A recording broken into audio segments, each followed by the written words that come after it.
សួស្តីពុកម៉ែបងប្អូនទាំងអស់គ្នាជីវិតអ្នកធ្វើការនៅស្រុកគេអូកំសត់នៅលើកការមកប្រឡប់ជប់ជ្រៅពូ9បោកកៅទៀតមិនរួមនឹងបានដេកក៏ម៉ោង10មកដល់10ក៏ម៉ោងមកដល់10ជិត2 10ឥឡូវនេះគឺកន្លែងខ្ញុំធ្វើការរកការអីទេធ្វើសុខសប្បាយធម្មតាទេបងប្អូនអើយគេយើងធ្វើការស្ងៀមស្ងាត់តែយើងអត់មានតោតាកតងបញ្ហាជាមួយបងប្អូនណាទេហើយនឹងប្រជាជនគេទេយើងធ្វើការតាមកម្លាំងញើសឈាមរបស់យើងធ្វើការសុចរិតណាបងប្អូនយើងធ្វើការដោយកម្លាំងបាយរបស់យើងហ្នឹងហើយកន្លែងខ្ញុំអត់អីទេនៅស្រួលទេសុខសប្បាយធម្មតាទេបងប្អូនហើយការងារស៊ូដែរបើយើងមិនស៊ូមិនយើងធ្វើការឲ្យគេ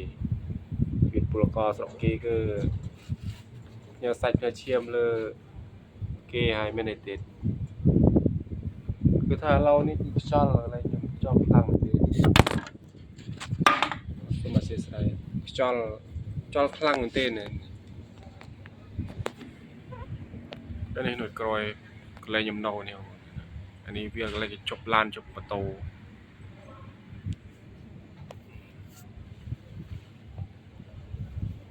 បងប្អូននៅស្រុកខ្មែរមែនសុខសប្បាយអត់ស្រុកទេសយើងមិនដែរ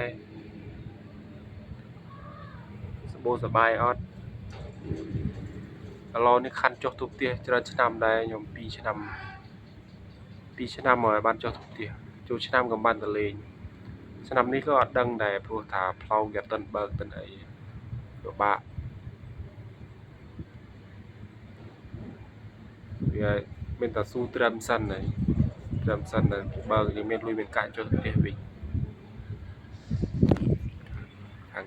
ថៃគេក៏នោះ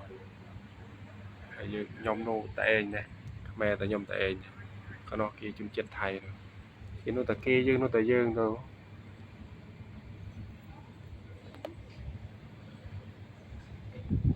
កន្លែ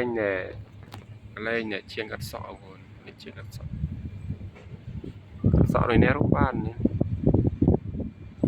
គេកាត់ថ្លៃកន្លែងស្រុកគេធ្វើការមិនថាលក់អីទេថ្លៃមែនគឺកាត់សក់មួយក្បាល15000 15000បងប្អូនបើខ្មែរយើងឥឡូវដឹងប៉ុន្មានទេមួយក្បាល5000អស់ថ្លៃអានេះ15000លុយខ្មែរយើងគិតជាលុយខ្មែរ15000ណាមានថោកក្នុងម្នាក់បងប្អូនគិតមើលឲ្យមួយថ្ងៃកាត់មានតិចនេះឯណាតែគេរស់ស៊ីអីក៏បានតែកាក់ខប់ណាបងប្អូនហើយកន្លែងចឹងវីដេអូខ្ញុំមានច្រើនទេបងប្អូនអរគុណច្រើនសម្រាប់ការតាមដានទេសនាជីវិតពលករស្រុកគេអរគុណច្រើនបាយបាយ